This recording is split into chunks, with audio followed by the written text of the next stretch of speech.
Assalamu alaikum everyone. Today we will discuss a complete body paragraph on global warming. And in this body paragraph, I'm gonna discuss one cause of global warming.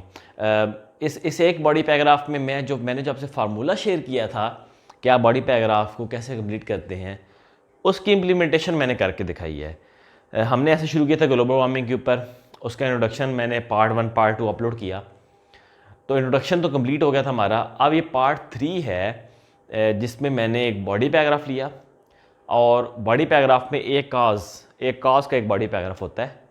तो मैं topic statement लिख के दिखा रहा हूँ आपको, और topic statement के बाद मैं आपको उसको प्रूव करके दिखाऊंगा उस फार्मूला से जो मैंने आपको बताया था कि आपने रीज़न देनी होती है, एग्जाम्पल देनी होती है, नंबर्स देने होते हैं, नेम बता दें किसी का, कोटेशन लिख दें और कंपैरेटिव एनालिसिस, ये मैंने आपको बताया था।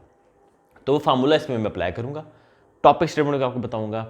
पहले 2 पार्ट्स आप मेरी प्लेलिस्ट में जाएं, वहाँ पे मैंने अपलोड किए हुए हैं एसे की प्लेलिस्ट में।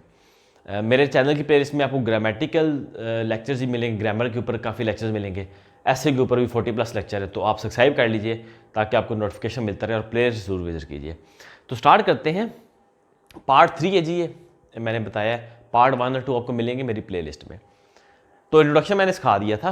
आज ये बॉडी पैराग्राफ है एक, इसके बाद मैं ये चूँकि एक कॉज का बॉडी पैराग्राफ है, नॉर्मली होता ये है कि you can make one body paragraph out of one cause. एक कॉज से आप एक बॉडी पैराग्राफ बना लेते हैं आराम से।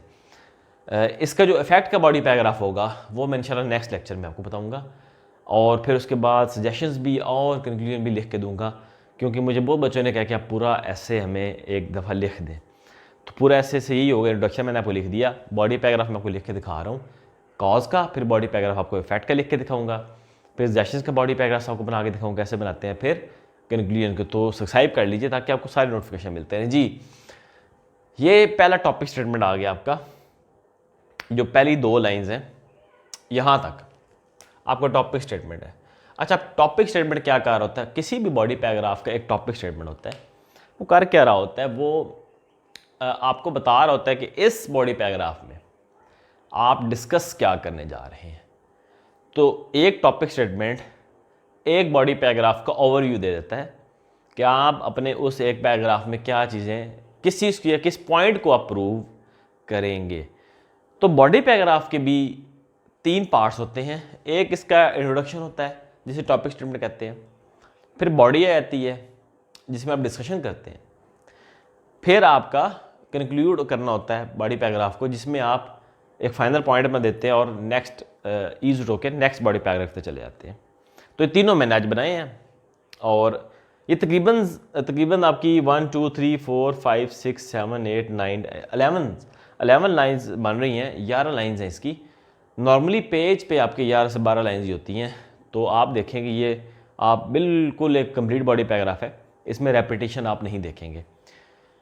तो पहली चीज़ है topic statement, deforestation, a barbaric act of damaging the lungs of earth on a massive scale has pitched in to trigger the horrifying phenomenon of global warming at an alarming rate in the world. अब आप देखें कि मैंने आपको बताया कि मेरा यहाँ तक टॉपिक स्टेटमेंट है, यहाँ से यहाँ तक। इस टॉपिक स्टेटमेंट में मैंने एड्रेस किसको किया है? एक कॉज को, कि डिफॉरेस्टेशन एक कॉज है, मैसिव स्केल पे डिफॉरेस्टेशन हो रही है। उसकी वजह से क्या ट्रिगर हुआ है? ग्लोबल वार्मिंग का फिनोमिनन, कहाँ पे? दुनिया में अलार्मिंग रेट पे। तो ये मैंने बताया कि ये कॉज है। अब मैं आगे इस टॉपिक स्टेटमेंट में आप ये देखें कि इस टॉपिक स्टेटमेंट में मैंने सिर्फ एक बात को एड्रेस किया है, वो है डिफॉरेस्टेशन, और मैंने इसको लिंक किससे किया है? ग्लोबल वार्मिंग से जी।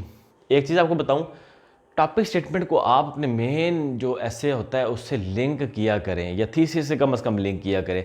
अगर आपका थीसिस ग्लोबल वार्मिंग पे है तो आपने टॉपिक स्टेटमेंट को उससे लिंक ज़रूर पैदा करना है, क्योंकि आपके हर बॉडी पैराग्राफ बेसिकली प्रूव क्या पॉइंट कर रहा होता है, आपका थीसिस का पॉइंट प्रूव कर रहा होता है, और आपके मेन टॉपिक को एड्रेस कर रहा होता है। तो ये बॉडी पैराग्राफ एक कॉज को तो एड्रेस कर रहा है, डिफॉरेस्टेशन को, लेकिन ये लिंक किससे हो रहा है? अपने हेड से, ग्लोबल वार्मिंग से। ठीक है, तो ये टॉपिक स्टेटमेंट था, एक कॉज को एड्रेस कर रहा है, एक कॉज के बारे में बात कर रहा है। अब मैं ये प्रूव करूंगा कि डिफॉरेस्टेशन कैसे कॉज है। मैंने टॉपिक स्टेटमेंट में स्टैंड तो ले लिया कि डिफॉरेस्टेशन इज़ अ कॉज, लेकिन कॉज क्यों है ये, अब मैं ये प्रूव करूँगा।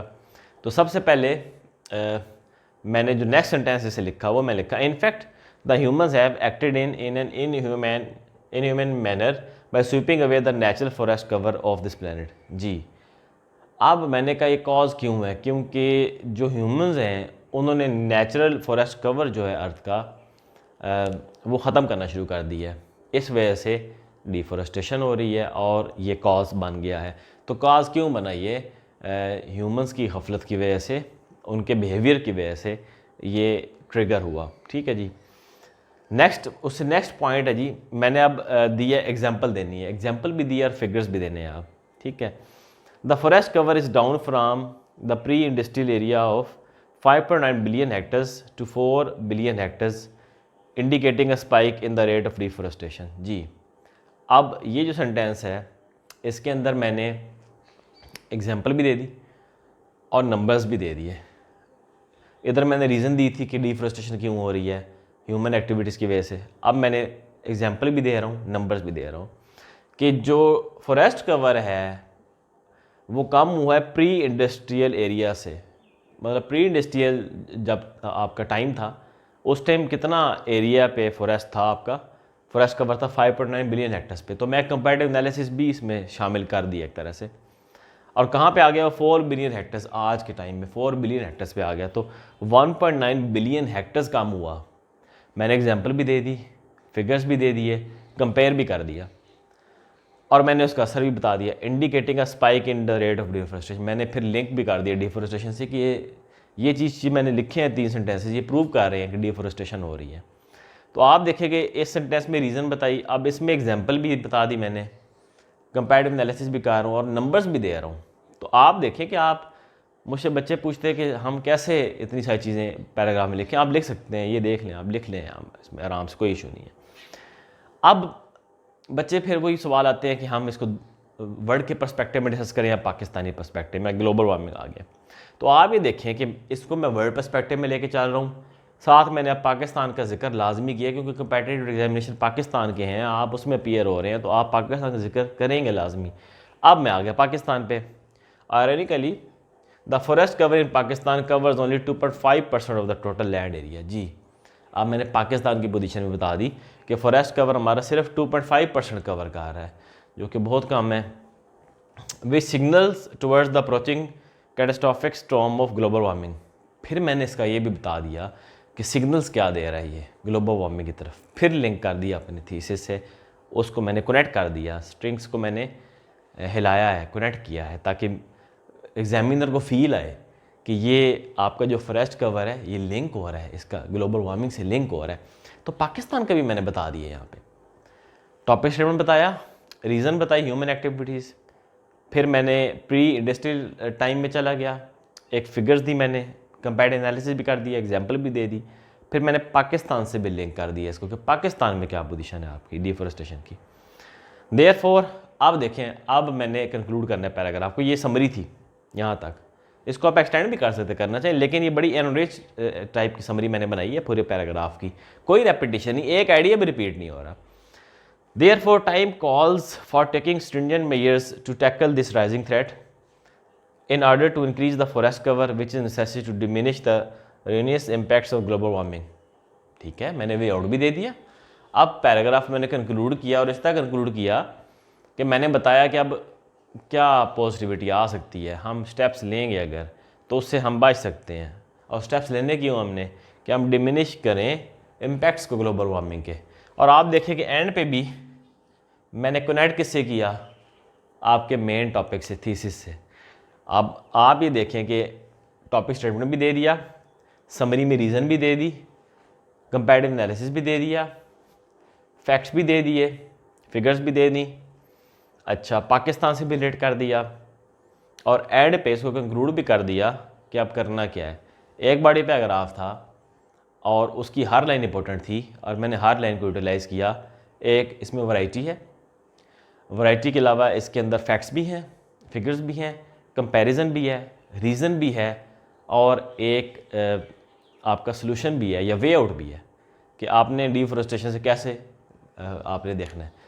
याद रखें कि ये कॉज है डिफॉरेस्टेशन के, कॉज को हम एड्रेस कर रहे हैं कि कॉज क्या है डिफॉरेस्टेशन का। फॉरेस्ट कवर का रिमूव होना, ह्यूमन एक्टिविटीज़ का, पाकिस्तान में फॉरेस्ट कवर रिमूव होना। यहाँ पे कहीं पे भी मैंने इफेक्ट्स नहीं बताए कि ग्लोबल वार्मिंग के इफेक्ट्स, उसमें सॉरी डिफॉरेस्टेशन के इफेक्ट्स क्या हैं। आपके ग्लोबल वार्मिंग है, राइज इन टेम्परेचर है, एमिशंस बढ़ गई हैं, आपका एयर क्वालिटी पुअर होगी, ये इफेक्ट्स हैं। ये इफेक्ट्स के बॉडी पैराग्राफ में हम डिस्कस करेंगे। इधर हमने कॉज को एड्रेस किया पूरी बॉडी पैराग्राफ में कि कॉज डिफॉरेस्टेशन है और ये कॉज क्यों है ये बताया है।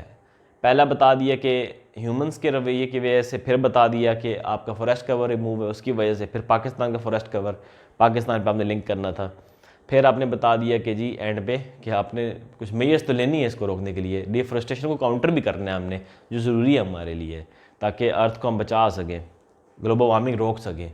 तो ये कॉज का एक बॉडी पैराग्राफ था जो एड्रेस कर रहा है डिफॉरेस्टेशन को, बता रहा है कि ये कॉज क्यों है। एंड पे एक चीज़ मैं कहना चाहूँगा, यहाँ पे आप कोटेशन भी ऐड कर सकते हैं, कोटेशन मार्क्स में ना यहाँ पे। तो एक तरह से ये कोटेशन आप ऐड करेंगे तो आप वेट कर रहे हैं अपने इस बॉडी पैराग्राफ को कोटेशन से। अगर आपको आती है, नहीं आती तो कोई बात नहीं, आप ही देखेंगे बॉडी पैराग्राफ लिखा आपने, नीचे आपने इसको वेट कर दिया किसी कोटेशन से, नाम लिखें साइड पे किसकी कोटेशन है, इस तरह करके। अब क्या ये डिफरेंस क्रिएट नहीं करेगा आपके ऐसे में? यही डिफरेंस क्रिएट करेगा, यही फार्मूला डिफरेंस क्रिएट करेगा। बॉडी पैराग्राफ एक मिनी ऐसे होता है, आपने उसमें बताना होता है एग्जामिनर को कि आप तैयार हो के आए हैं, आपके पास नॉलेज है, आपके पास तरीका है, आपको फार्मूला आता है पेपर अटैम्प्ट करने का, और आपके पास वैरायटी है। आप यहाँ पे गप्पे लगाने नहीं आए, आप यहाँ पे एग्जामिनर को टीज़ करने नहीं आए, आप उसको बताने आए हैं कि आप एग्ज़ाम देने आए हैं। तो ये फार्मूला एक बॉडी पैराग्राफ का, मैंने पहले फार्मूला बताया था, आज मैंने इम्प्लीमेंट करके आपको दे दिया है। कितना खूबसूरत बॉडी पैराग्राफ बनता है अगर आप एक फार्मूले के तहत लेके चलें, और ये मुश्किल भी नहीं है। तो ये पार्ट 3 था, कॉज का बॉडी पैराग्राफ था। पार्ट 1 2 इंट्रोडक्शन के थे, मैंने अपलोड किए, ये पार्ट 3 है आपका। पार्ट 4 हमारा आएगा, इसी डिफॉरेस्टेशन के मैं इफ़ेक्ट्स आपको लिख के दिखाऊंगा एक बॉडी पैराग्राफ की सूरत में, और फिर आप कंपेयर कीजिएगा कि कॉज का बॉडी पैराग्राफ, इफेक्ट का बॉडी पैराग्राफ डिफरेंट होते हैं, सेम नहीं होते। तो इफेक्ट का बॉडी पैराग्राफ मैं आपको लिख के दिखाऊंगा, फिर मैं आपको सोल्यूशंस और कंक्लूजन लिख के दिखाऊंगा, ताकि आपका कॉन्सेप्ट क्लियर और घर बैठे आप तैयारी कर सकें। तो सब्सक्राइब कर लीजिए और बेल के आइकन को क्लिक करें ताकि जैसे ही मैं लेक्चर अपलोड करूं आपको मिल जाए लेक्चर। और मेरे ग्रामर के ऊपर काफ़ी लेक्चर अपलोड कर रहा हूँ, क्योंकि मुझसे बहुत बच्चों ने रिक्वेस्ट की थी। अपने ग्रामेटिकल एरर्स भी आप वहाँ से ठीक कर सकते हैं प्लेलिस्ट में जाके। Thank you so much.